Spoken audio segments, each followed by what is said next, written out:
The focus for the remainder of the year will be the Middle East. Using this time-lapse map of 5,000 years of Middle East history, write down the names of all the groups who have conquered and controlled this area. Next to names with which you are already familiar, place a star. There will be several, such as Egypt and the Babylonians from Mr. Cross's class.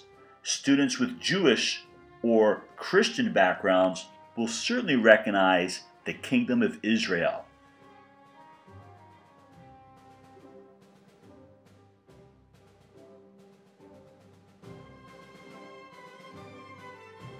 The Macedonian Empire is the Greek Empire of Alexander the Great, and of course, the Roman Empire.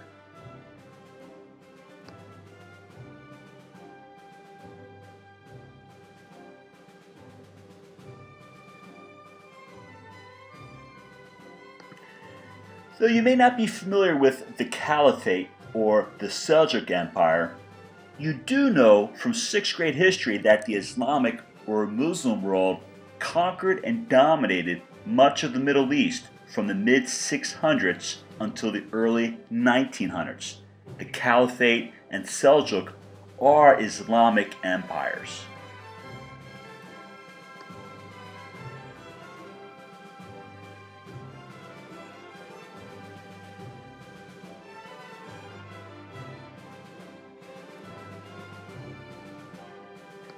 Watch closely at this part of the map. What similarities do you think we will discuss between the Middle East and China? Who do you think drew the borders of the countries of the modern Middle East?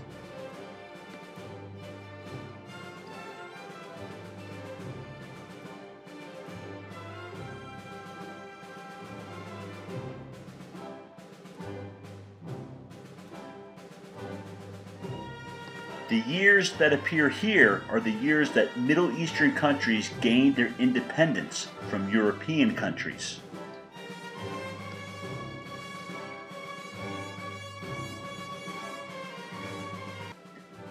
The first question we have to ask is, where is the Middle East?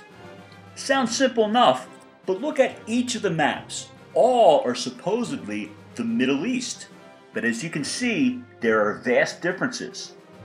And all these versions are from reliable organizations such as the United States Department of State, the United States Department of State, the Inspector General's Office, the DEA and the Department of Justice, the U.S. Department of Health and Human Services, the U.S. Department of Agriculture, Notre Dame University, and Yale University.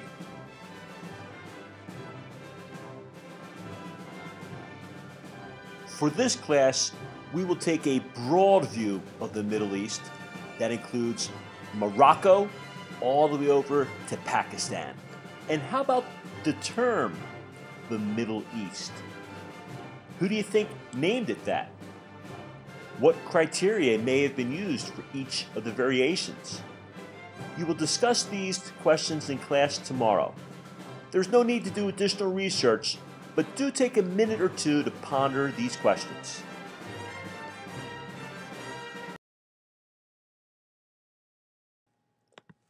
Why study the Middle East?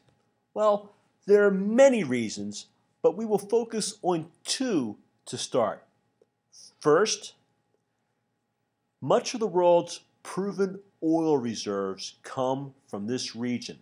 This chart from the U.S. Department of Energy shows that 4 of the 5 countries with the most oil on the planet are in the Middle East. Second, 3 major world religions all began in this part of the world: Judaism, Christianity, and Islam. All 3 share the city of Jerusalem as a holy place. Unfortunately, this has caused conflict for generations. We will learn that Judaism, Christianity, and Islam share a great deal in common with one another. For example, all 3 trace their roots back to Abraham, and I will refer to them as the Abrahamic religions. The focus of our studies will be on these 3 religions, the dynamics of the modern Middle East, and the rich historical, cultural, and scientific achievements of this region.